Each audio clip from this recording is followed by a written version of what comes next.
بسم اللہ الرحمن الرحیم وصلی اللہ علی النبی الکریم رب اشرح لی صدری ویسر لی امری واحلل عقدۃ من لسانی یفقہوا قولی۔ ایک بات قرآن میں آئی تھی، لیکن آپ کمنٹریز کو پڑھیں تو لوگوں نے اس کو سمجھا ہی نہیں۔ وہ ہے چیپٹر اعراف میں، وَعَلَى الْأَعْرَافِ رِجَالٌ يَعْرِفُونَ كُلًّا بِسِیمَاهُمْ، یعنی اعراف میں کچھ لوگ ہوں گے،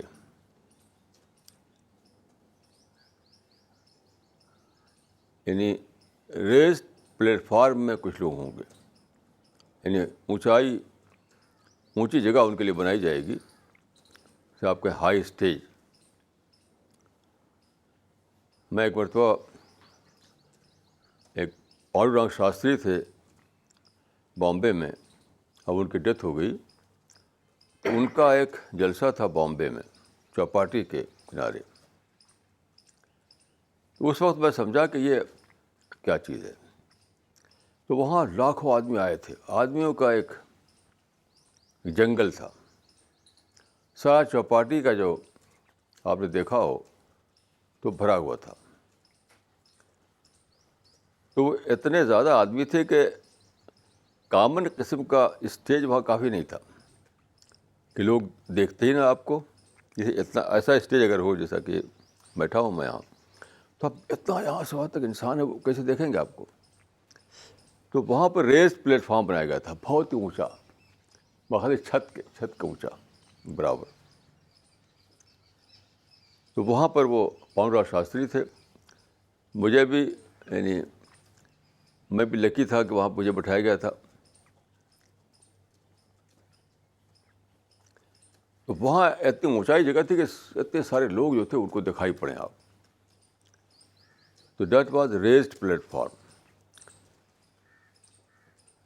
تو وَعَلَى الْأَعْرَافِ رِجَالٌ يَعْرِفُونَ كُلًّا بِسِیمَاهُمْ، آراف پر ہوں گے کچھ لوگ۔ دیکھیے آراف کے معنی لوگوں نے لے لیے پتہ نہیں کہاں سے، کہ وہ لوگ جو تساءت سیئاتہم وحسناتہم، یعنی جن کی نیکی بدی برابر ہو جائے گی، تو ورنہ پیراڈائز والے ٹھہریں گے، ہیل والے ٹھہریں گے، بیچ کے لوگ ہوں گے۔ یہ بالکل کوئی سر پیر نہیں اس کمنٹری کا۔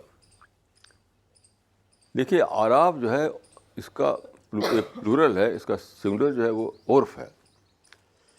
عرف جو ہے عربی زبان میں کہتے ہیں، وہ جو مرغہ ہوتا ہے، مرغے کا جو لال لال ہوتا ہے اس کو عرف کہتے ہیں۔ اردو میں کہتے ہیں کلغی، انگلش میں کیا کہتے ہیں اس کو؟ یعنی گردن کے اوپر رہتا ہے نا یہاں پر، اس کو اردو میں کہتے ہیں کلغی، عربی میں کہتے ہیں عرف، یعنی اوپر، یعنی مرغے کا سب سے اوپر والی چیز جو اس کی شان و شوکت اس میں ہوتی ہے، تو عرف ہے۔ تو عرف کا معنی ہوتے ہیں کراؤن، یعنی اونچی، کسی چیز کی اونچی جگہ۔ تو اس کا مطلب ہے کہ اونچائیوں پر ہوں گے، وعلی الاعراف، اونچائیوں پر ہوں گے کچھ لوگ۔ تو تفسیروں میں ایک بسلیس بات لکھ دی گئی کہ تساءت سیئاتہم وحسناتہم، یعنی جن کی نیکی بدی برابر ہوگی۔ کوئی اس کا تعلق ہی نہیں، اس کوئی ریلیونس نہیں اس کا، اونچائیوں پر ہوں گے وہ، تو انہیں ریزڈ پلیٹ فارم پر ہوں گے۔ تو اس وقت جو میں وہاں گیا تھا پانڈورنگ شاستری والے میں، تو میں نے سمجھا کہ ریزڈ پلیٹ فارم کیا چیز ہوتی ہے۔ اس سے پہلے کبھی اتنا اونچا پلیٹ فارم میں نے دیکھا نہیں تھا۔ تو وہاں شام کا ٹائم تھا اور مغرب کا ٹائم ہو گیا۔ تو پانڈورنگ شاستری جو ہے مجھ کو بہت ایڈمائر کرتے تھے وہ، تو ان کے جو سیکریٹری تھے ان سے میں نے کہا کہ بھائی مجھے نماز ٹائم ہو گیا، مجھے نماز پڑھنا ہے۔ تو انہوں نے کہا کہ پڑھ لیجیے، بہت بڑا تھا یہ، یعنی وہاں تھوڑے الماری بھی ہم سے نیچے بٹھائے گئے تھے۔ اس وقت جو تھا ہم 3 آدمی اوپر تھے پاؤنڈرا شاستری، میں ان کا سیکرٹری، اڈوانی تھیں راج ماتا جو گوالر کی ہوتی ہے، وہ سب نیچے بیٹھے دیکھتے تھے. اس کا اگر فوٹو ہوتا تو آپ دیکھتے. تو اس پر وہاں پہ میں نماز پڑھی. میں نے تو پاؤنڈرا شاستری کو جو بتایا گیا کہ مولانا صاحب نماز پڑھ رہے ہیں، تو انہوں نے اپنے وہ اسپیچ روک دی. انہوں نے کچھ دیر کے لیے اب روک دی، تو اور ایک نیوز بن گئی. اب سب لوگ مجھے دیکھ رہے ہیں. وہ اگر بولتے رہتے ہو میں نماز پڑھتا تو سب لوگ نہیں دیکھ پاتے. تو جب میں نماز پڑھ چکا تو پاؤنڈرا شاستری نے کہا، مولانا صاحب آج آپ نے بہت بڑا کام کر دیا. ان لوگوں کو آپ نے نماز دکھا دی. ان لوگوں کو آپ نے نماز دکھا دی. تو خیر یہ تو ایک میں نے ایسے ضمن کہا کہ اونچا ریس پلیٹ فارم کیا چیز ہوتی ہے. تو اصل میں اس سے مراد ہے جس کو کہتے ہیں عربی میں دعات. دعات مانے دائی لوگ. دائی لوگوں کے لیے وہ پلیٹ فارم بنایا جائے گا. وہاں کھڑے ہو کر وہ یعنی کو اناؤنس کریں گے. اناؤنس خدا انہیں عزت دے گا کہ اناؤنس کرو کہ جنہوں نے تمہاری بات کو مانا ان کو اناؤنس کریں گے وہ کہ تمہارے لیے پیراڈائز ہے، تم کو بلیسنگ ہو خدا کی، گڈ ٹائڈنگ تمہارے لیے ہے. اور جنہوں نے نہیں مانا تھا ان کو کہیں گے تم یعنی خدا کی طرف سے اعلان کریں گے وہ کہ تمہارے لیے یہ خدا کا ججمنٹ ہے. تو جو اتنی بڑی بات قرآن میں تھی اسی کو انہوں نے سمجھا نہیں، کیونکہ دعوت کی اسپرٹ ہی ختم ہو گئی. آپ لٹریچر پڑھیں تو رسول اللہ کے بعد دعوت کی اسپرٹ ہی ختم. میں اکثر کہا کرتا ہوں کہ دعوت ورک خود اپنے اسٹرینتھ پر چلتا رہا، اپنے اسٹرینتھ پر، لیکن انٹینشنلی دعوت ورک اس کی پلاننگ، اس کا آرگنائزیشن یہ ختم ہو گیا. یہ ہم لوگ جو ہیں، ہم لوگ پہلے لوگ ہیں جنہوں نے کسی ریوائیو کیا ہے اس کو. سننا صاحب مسٹر رغبہ، ہم لوگ we are the first to revive this sunnah of the Prophet of Islam. First in history. کتنی بڑی بات ہے. تو دیکھیے دائی لوگ جو ہوں گے، دائی لوگ، ان کے لیے وہ ریس پلیٹ فارم ہوگا. وہاں سے کھڑے ہو کر کے وہ ایڈریس کریں گے لوگوں کو. وہاں سے کھڑے ہو کر ایڈریس کریں گے. تو گیا کہ دائی جو ہے دنیا میں وہ خدا کو ریپرزینٹ کرتا ہے. دائی کے پیچھے معاملے نہیں سمجھیے اس کو، وہ خدا کو ریپرزینٹ کرتا ہے. اب جانتے ہیں جو کسی یعنی گورنمنٹ کا کو ریپرزینٹ کرے اس کا درجہ کتنا بڑھ جاتا ہے. اسی لیے دیکھیے امبیسڈر کسی کنٹری کا اگر ہے کہیں اور وہاں اس کو وہ دیں یعنی قتل کر دیں، مار ڈالیں، تو دیٹ از اعلان جنگ. یعنی اس کے معنی ہے کہ اس کنٹری سے ہمارا ہم اعتبار ہو گئے. اتنا بڑا درجہ ہے جو ریپرزینٹ کرے کسی کو کہ ایک انسان وہاں پر ہے، اس کو اس کنٹری کو لوگ مار ڈالیں. تو انٹرنیشنلی یہ مانا گیا ہے کہ وہ پھر وہ یہ گیا کہ یعنی اس کا مطلب یہ ہے کہ we and you are at war from this date.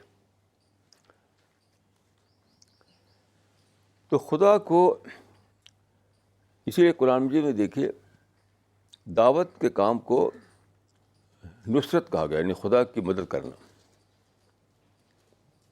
خدا کی مدد کرنا. کیا اس سے بڑا کوئی ٹائٹل ہو سکتا ہے کسی انسان کے لیے؟ کہا جائے کہ تم وہ لوگ ہو جنہوں نے خدا کی مدد کی تھی. مدد کا مطلب یہ کہ اس دنیا میں خدا نے لوگوں کو دیا ہے فریڈم، تو فریڈم کو خدا ابالش نہیں کرتا. وہ تو ابالش ہوگی جب دنیا ختم ہو جائے گی. تب تک فریڈم جو ہے انسان کو رہے گی ملی ہوئی. تو جب فریڈم ملی ہوئی تو خدا خود سامنے نہیں آ سکتا. آج سے فریڈم ختم ہو جائے گی. خدا خود سامنے آ جائے تو کون پھر اس کے اگینسٹ جا سکتا ہے؟ تو جو کریشن پلان ہے خدا کا، اس کی وجہ سے ایسا ہے کہ یہاں پر یہ سچویشن بنتی ہے، یہ سچویشن کہ آپ خدا کو ریپرزینٹ کرنے والے بن جاتے ہیں، خدا کو. اسی لیے یہ لوگ جو ہے وہاں پر ریس پلیٹ فارم بنایا جائے گا، اس پر وہ کھڑے کیے جائیں گے، وہاں سے وہ اناؤنس کریں گے.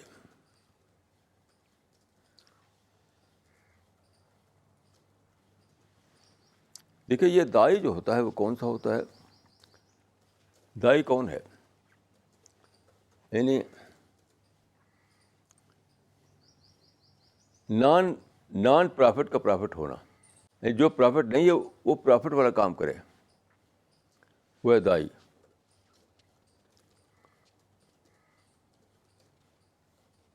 دائی اور پرافٹ میں یہ فرق ہے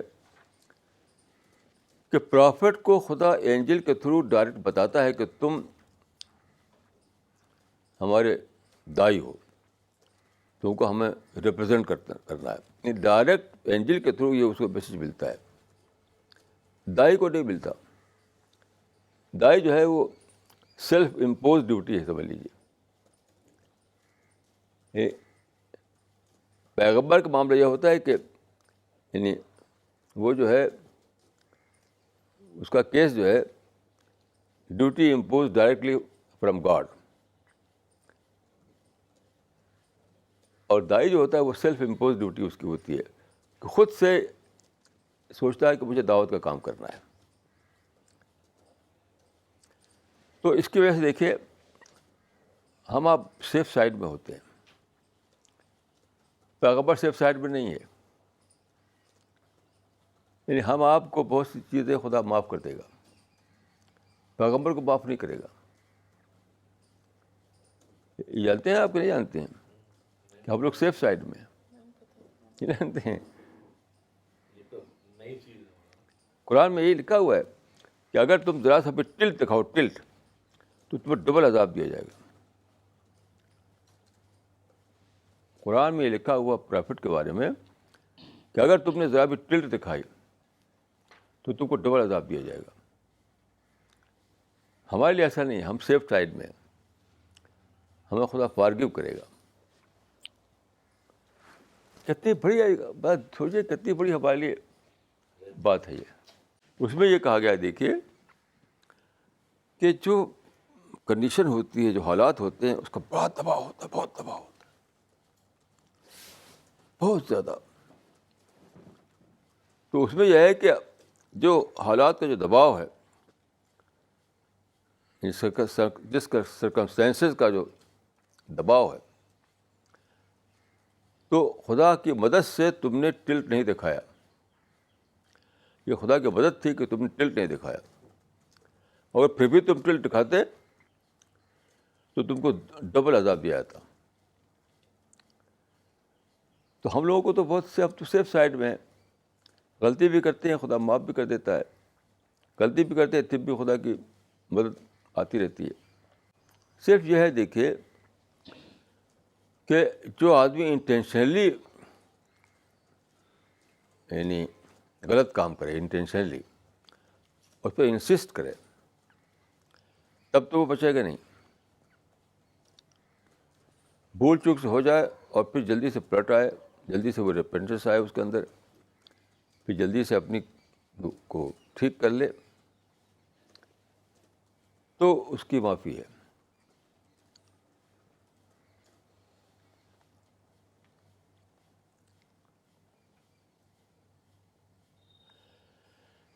ایک آیت اور میں بتانا چاہتا ہوں آپ لوگوں کو، جو شاید میں کلاس میں نہیں بتائی ہے. دیکھیے آدمی اس دنیا میں ٹوئر از ہیومن، غلطی کرتے ہی کرتا ہے انسان. تو دوسرے مذہبوں میں غلطی کر کے آپ ضرور بھگتتے ہیں اس کو. جیسے کرما تھیوری جو ہے، اگر آپ نے غلطی کر دی تو بھگتنا ہی بھگتنا ہے آپ کو. اسی دنیا میں کریکٹ نہیں کر سکتے آپ کو ایک نیا جنم لینا ہے، گدھا بننا ہے، کچھ بننا ہے، تب جا کر کے وہ دھویا جائے گا. اسی دنیا میں نہیں ہوتا. یہودیوں کا بھی ہے، اسی دنیا میں نہیں ہوتا. تو اکثر ریلیجن میں ایسا ہے کہ اگر کوئی غلطی کر دیں آپ تو اس کو آپ کو بہت بھگتنا ہی پڑتا ہے.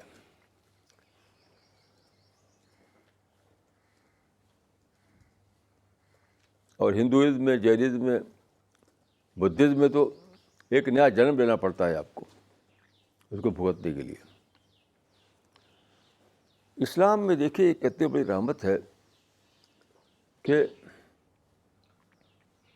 یا ایھا الذین اسرفوا علی انفسہم لا تقنطوا من رحمۃ اللہ فإن اللہ یغفر الذنوب جميعا.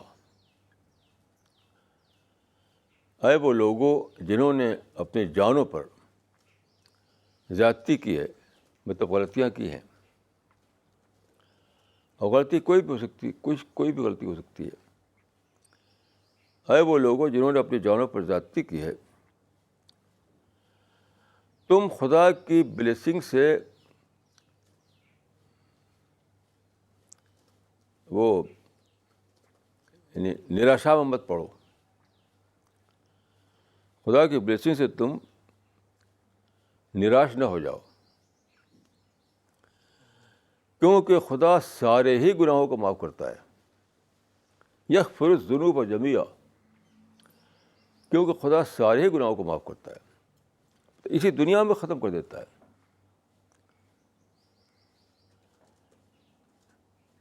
اس قسم کی جو بات ہے کسی ریلیجن میں نہیں ہے، یہ اتنی کلیئر طریقے جو اسلام میں ہے.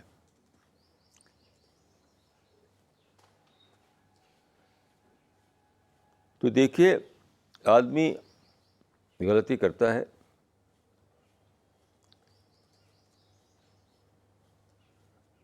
لیکن دو چیزیں ہیں، آدمی انٹینشنلی غلطی نہ کرے اور اس پر پرسسٹ نہ کرے. بہت جلد اس کو ریپینٹنس آ جائے، اپنی غلطی کو مانے اور آگے اس کو ریپیٹ نہ کرے، آگے اس کو ریپیٹ نہ کرے تو اس کو رائٹ آف کر دیا جاتا ہے.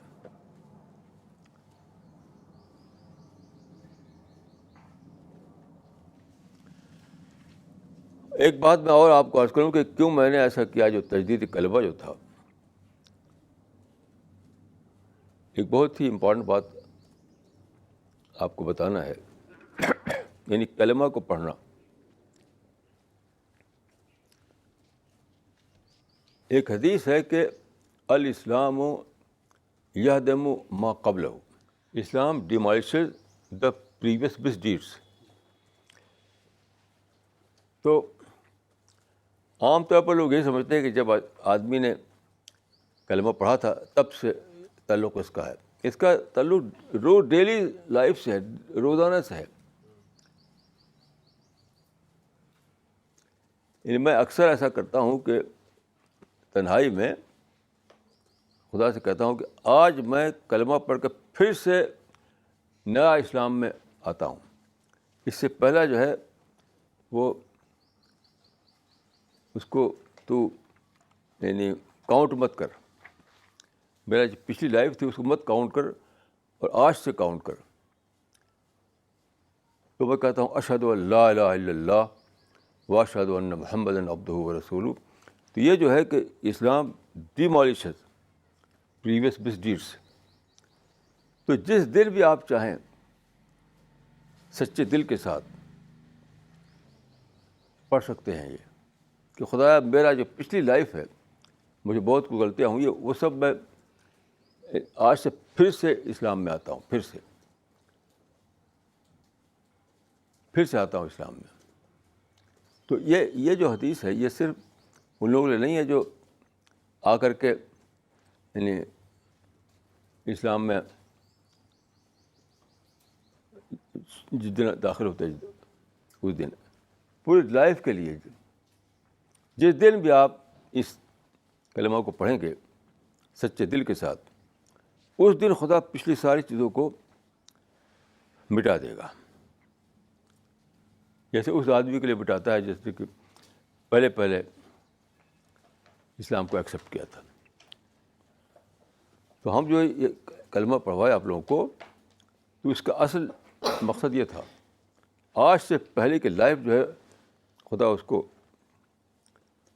ختم کر دے اور آج سے ہمیں یعنی ہمارا وہ ہو، آج سے ہمارا وہ شروع ہو ہمارا اسلام.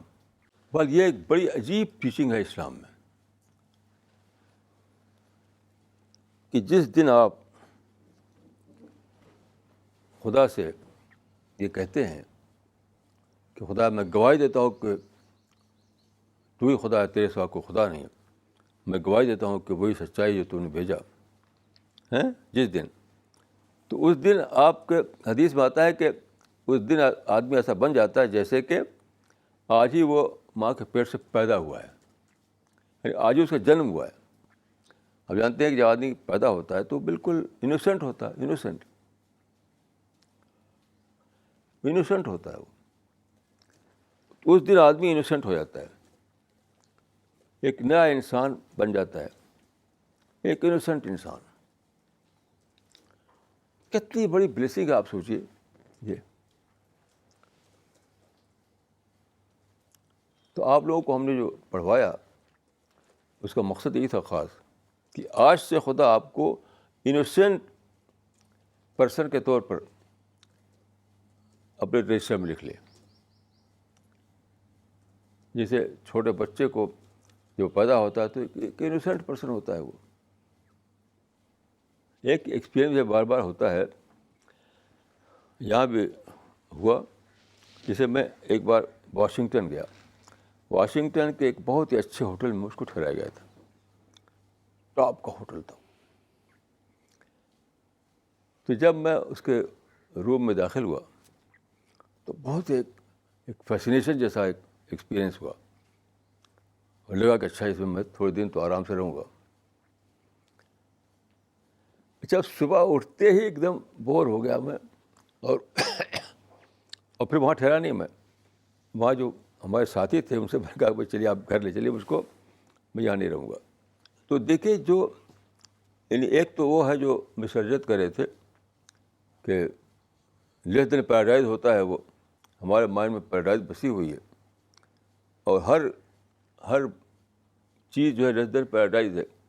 تو وہ اس آدمی کو وہ تھوڑی دیر کے بعد لگتا ہے کہ یہ تو وہ ہے نہیں جو ہم چاہتے تھے. اس کے سوا ایک اور بھی چیز ہے جو میں اپنے بارے میں سمجھ سکتا ہوں کہ کوئی یعنی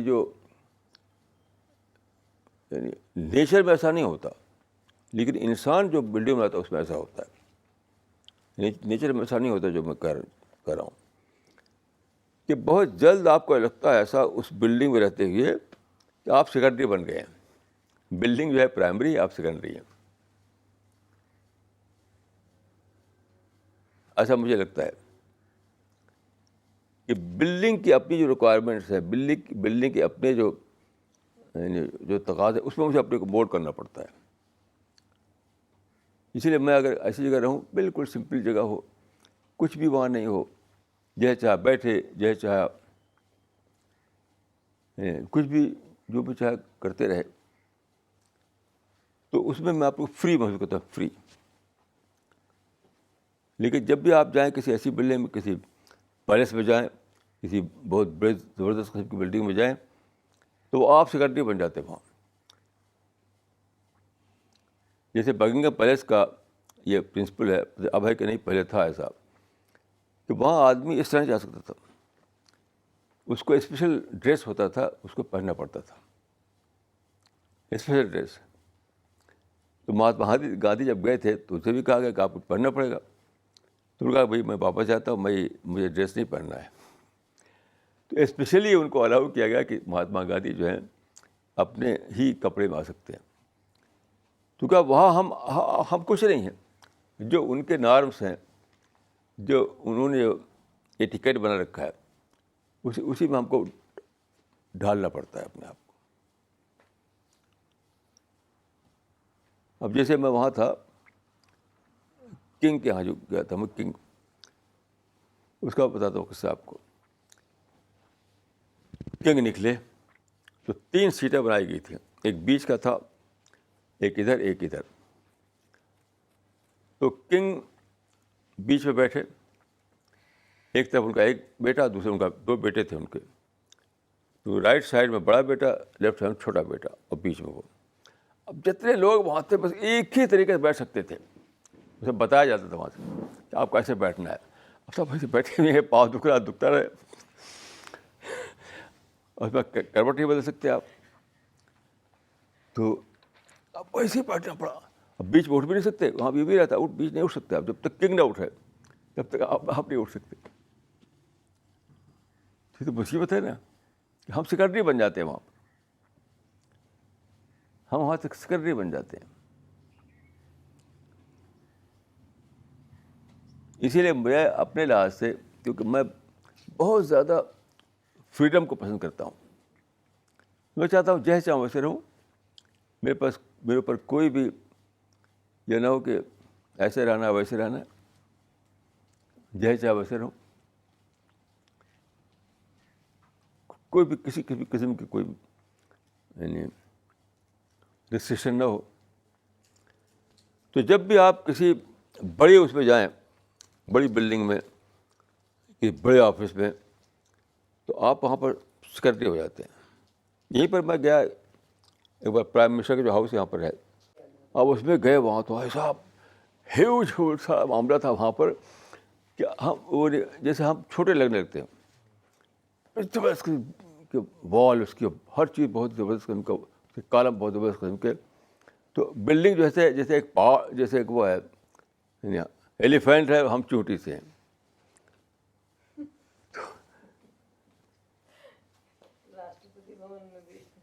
ہاں، راشٹرپتی بھون میں ویسی. تو میں کوئی بھی ایسی چیز مجھے یعنی میں اپنے کو اس میں ایڈجسٹ نہیں کر پاتا جہاں میں خود سیکرٹری بن جاؤں. میں خود سیکرٹری بن جاؤں، یہ مطلب میرا ٹیسٹ ہے. یہ کچھ لوگ ہوں گے بڑے شوق سے اس میں جائیں گے، وہ اچھا لگے گا ان کو. جی ایسا ہم جیسے بیٹھے ہوئے ہیں، اگر پریزیڈنٹ صاحب جہاں ہوں، پریزیڈنٹ آف انڈیا، تو ہم اس سے نہیں بیٹھ سکتے ہیں، بہت ایسے پڑھنا پڑے گا، اسے کر کے اسے کر کے. تو ہم ایسے یعنی ایسے فنکشن میں ہم جان ہی نہیں ہم کو ہے. اگر جانا ہوتا ہے پیچھے بیٹھتا ہوں، پیچھے کی سیٹ پر میں بیٹھتا ہوں. اگر جانا ہوتا ہے آگے سیٹ نہیں بیٹھتا ہوں، پیچھے. تو اس میں تھوڑا گنجائش رہتی ہے کہ ایسے کر لیں ویسے کر لیں.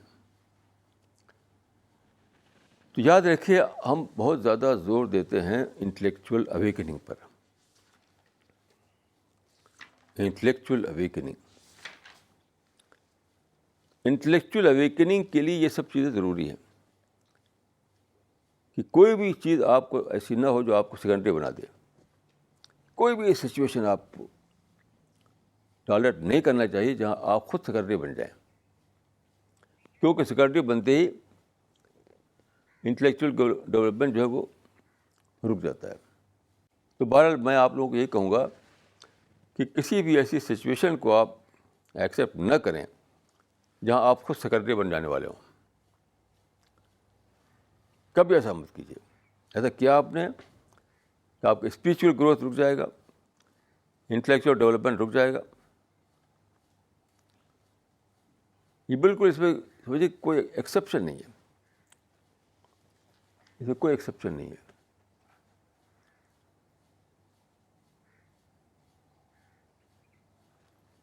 اس میں کوئی ایکسیپشن نہیں ہے.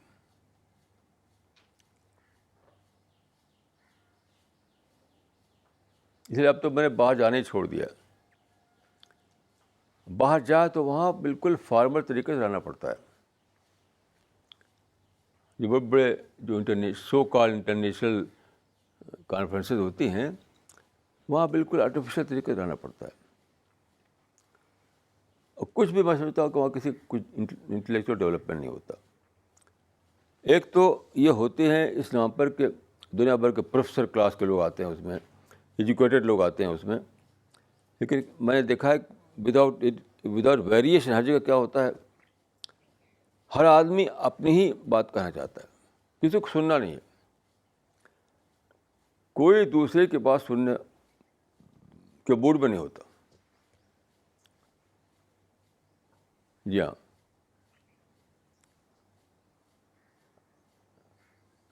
جس کا میں نے ایک قصہ شاید بتایا تھا, کلاس میں نہیں بتایا تھا. وہ ایک بہت ہی ٹاپ کی کانفرنس تھی سوئٹزرلینڈ میں.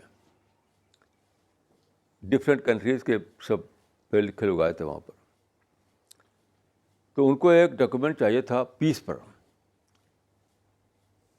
یعنی how to establish peace in international life. تو اس پر انہوں نے 3 یا 4 کمیٹی بنائی, ڈفرینٹ پروفیسروں کے گروپ بنائے, اور سب نے ڈاکومنٹ تیار کیا. تو اس کا جو وہ تھا انچارج جو تھا آدمی, آندرے بایکوف تھا, اس کو دیا انہوں نے. شام کو دن بھر بناتے رہے اور شام کو دیا. یہ سوئٹزرلینڈ کا قصہ ہے. تو اس کو ایک بھی پسند نہیں آیا, آندرے بایکوف کو کوئی ایک بھی پسند نہیں آیا. تو اس کا خود سے جو اس نے بتایا تھا وہ یہ بتایا تھا, یعنی اسٹیج پہ بتایا تھا اس نے کہ وہ کرسچن تھا. وہ تو چرچ میں گیا, چرچ میں جا کر کے دعا کیا اس نے کہ میں تو فیل ہو گیا, ڈاکومنٹ میں جو چاہتا تھا وہ بنا نہیں, مجھے ڈفرینٹ لینگویجز اس کو چھاپنا ہے, اب کیا کروں.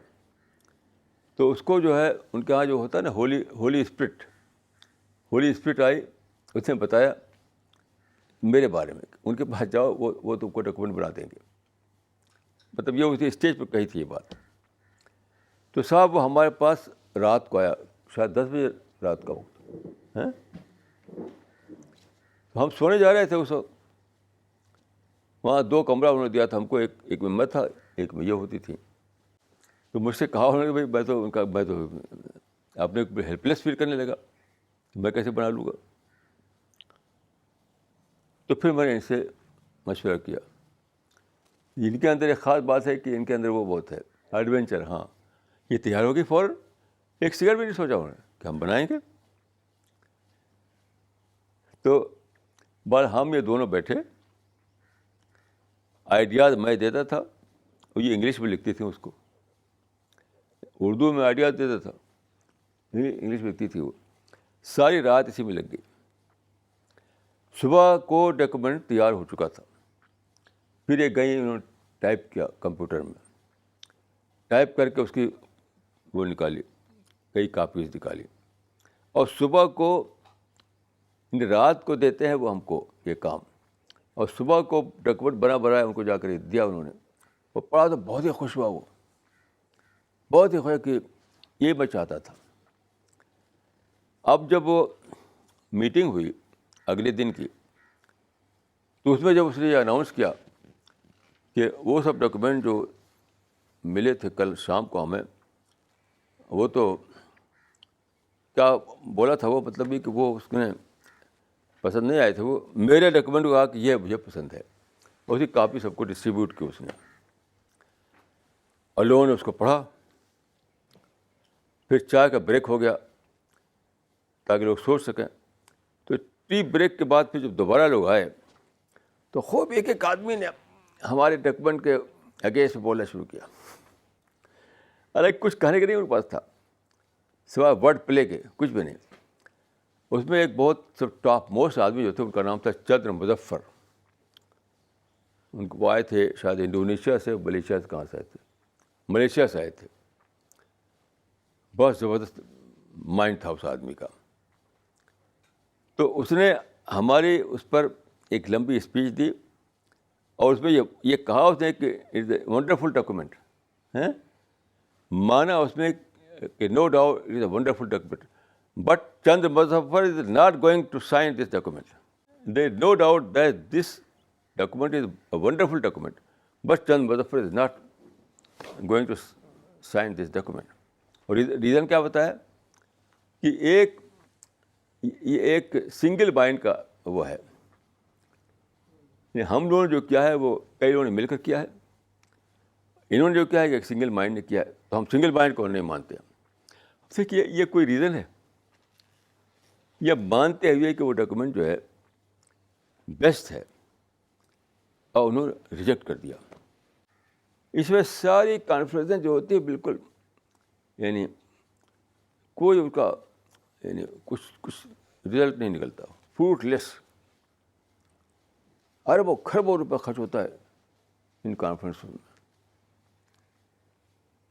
تو آپ لوگوں کے اندر میں چاہتا ہوں کہ وہ اسپرٹ ہو جو حضرت عمر میں تھی کہ کان یتعلم من کل احد، کہ ہر ایک سے وہ لرننگ کرتے تھے.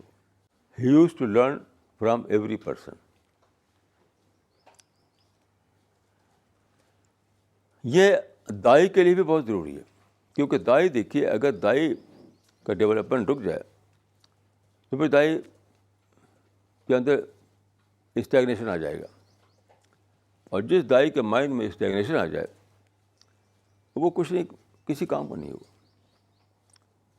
آپ کے مائنڈ میں کنٹینیوس ڈیولپمنٹ چلتے رہنا چاہیے.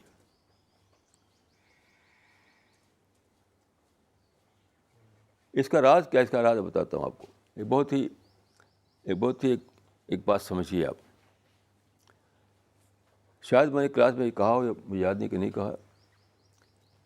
یہاں دلی میں ایک ہوا کرتے تھے گربچن سنگھ.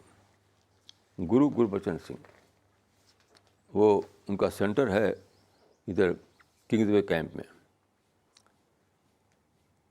تو گربچن سنگھ جو تھے ان کا کہنا یہ تھا کہ کھان پان پر کوئی ریسٹرکشن نہیں ہے، جو چاہے کھائے.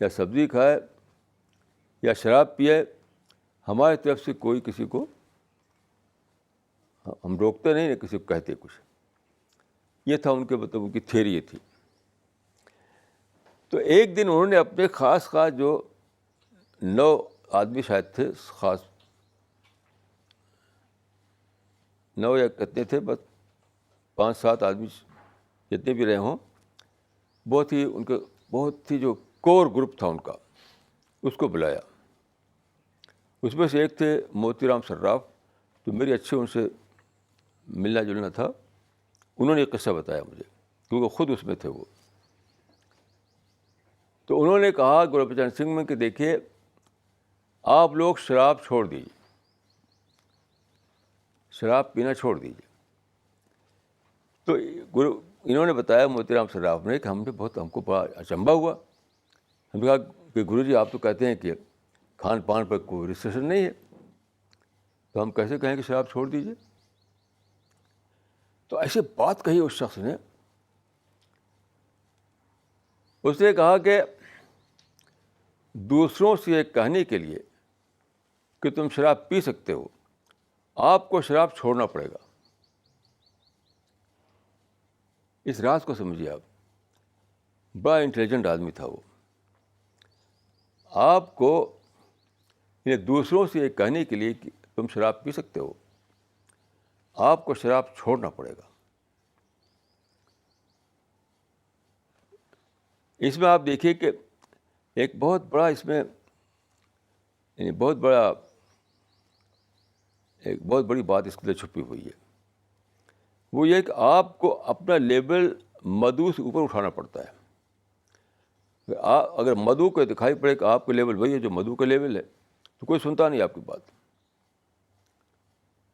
کوئی سنتا نہیں آپ کی بات پر.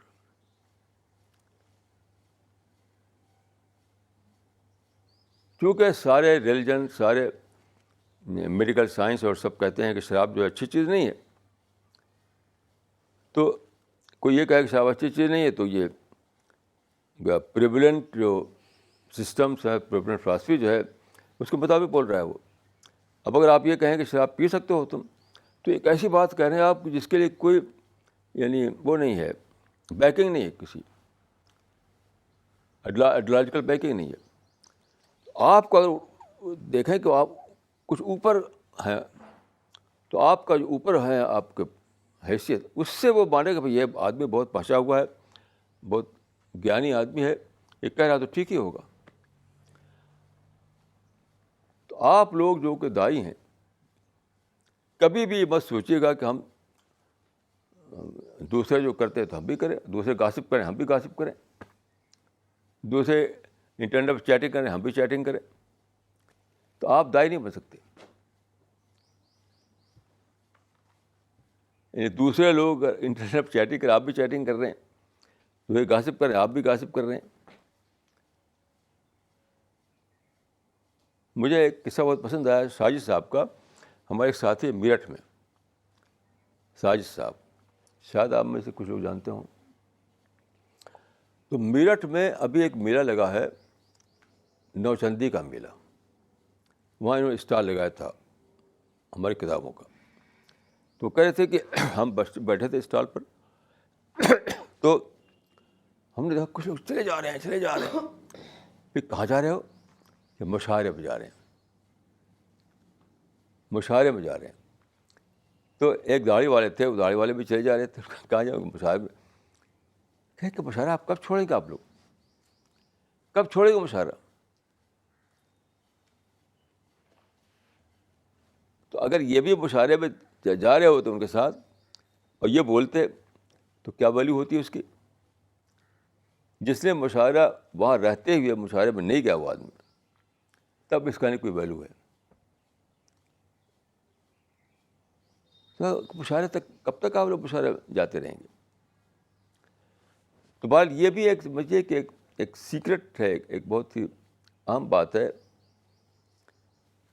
کہ دائی کو مدعو سے اوپر اٹھنا پڑتا ہے, تب اس کی بات جو ہے مدعو کو ایسا لگتی ہے کہ اس پہ سوچے وہ. اگر مدعو کو دکھائی پڑے جیسا وہ ویسا آپ, صرف بول میں فرق ہے. وہ بول رہا ہے کچھ اور بات, آپ بول رہے ہیں کچھ اور بات, لیکن جو لائف اسٹائل ہے, جو زندگی کا جو طریقہ ہے, وہ جو ان کا ہے وہی آپ کا بھی ہے. تو کوئی سنے گا نہیں آپ کی بات, کوئی سنے گا نہیں آپ کی بات. حدیثوں میں ایک قصہ آتا ہے, وہ لوگ اس کو بھی مسٹیریس سینس میں لیتے ہیں, مسٹیریس سینس میں. ایک تھا وہاں پر غزوہ خندق, تو اس میں بہت مشکل ہو گئی تھی, کھانے پینا بھی لوگوں کو نہیں ملتا تھا کیونکہ باہر سے آنا جانا بند ہو گیا تھا. تو ایک آدمی نے کہا کہ کیسی مصیبت ہے, ہم اسلام میں آئے تو ہم مصیبت ہی مصیبت پڑے ہوئے ہیں. تو اس نے اپنا یہ اٹھایا کرتا, تو ایک پتھر پہلے زمانے میں رواج تھا, لوگ سمجھتے کہ پتھر کے معنی کو بڑا سا پتھر, ایک احمقانہ باتیں پھیلی ہوئی ہیں کہ پتھر جو ہے وزن ہلکا ہو جاتا باڈی کا, بیلنس کرنے کے پتھر باندھتے تھے. یہ بالکل بیس لیس باتیں ہیں. یعنی کیسے بیوقوف لوگ ہوئے وہ کہ بھوک لگی ہے اور کمزور ہو رہے ہیں تو پتھر باندھ کا اور مصیبت ڈالنے ملے گی. کیا سوچتے ایسے بیوقوف ہوتے تھے, اسٹوپڈ ہوتے تھے عرب؟ نہیں, that was a token of hunger. بھوک یعنی ایک وقت کا مجھے فاقہ پڑا ہے, تو ایک تھوڑا طریقہ تھا ان کا, یا ایک دن کا فاقہ پڑا ہے تو وہ ایک چھوٹا سا پتھر باندھ دیتے تھے. تو اس نے اٹھایا تو ایک پتھر بدا ہوا تھا, تو رسول اللہ نے اٹھایا تو آپ کا 2 پتھر بدے ہوئے تھے. تو اس قصے کو لوگ بس مسٹیریس وے میں لیتے ہیں. اس میں جو سبق ہے وہ وہی سبق ہے کہ رسول اللہ کی پوزیشن اگر ان سے اوپر رہے گی تب وہ بات آپ کو سنیں گے. انہیں کے لیول کے اگر آپ بھی ہوں گے تو کون سنتا ہے؟ کسی کا شعر ہے کہ کون سنتا ہے کہانی میری اور پھر وہ بھی زبانی میری. کون سنتا ہے کہانی میری اور پھر وہ بھی زبانی میری. تو آپ لوگ کبھی بھی اپنے کو کمپیئر مت کیا کیجیے کہ دوسرے لوگ تو ایسے ہی کرتے ہیں. کبھی بھی یہ غلطی مت کیجیے گا, یہ غلطی کبھی مت کیجیے گا. دوسرے آپ کو, ایک تو آپ کی بات میں کتنا یعنی ریزن ہے, کتنا ویٹ ہے آپ کی بات میں, اس کے لحاظ سے دیکھیں گے. اور یہ بھی دیکھیں کہ آپ کا لیول وہی ہے جو ان کا لیول ہے. آپ کے لیول ان سے اونچا ہونا چاہیے, تب ان کو نظر آئے گا, تب آپ کو تب آپ کی امپورٹنس کو سمجھ میں آئے گی.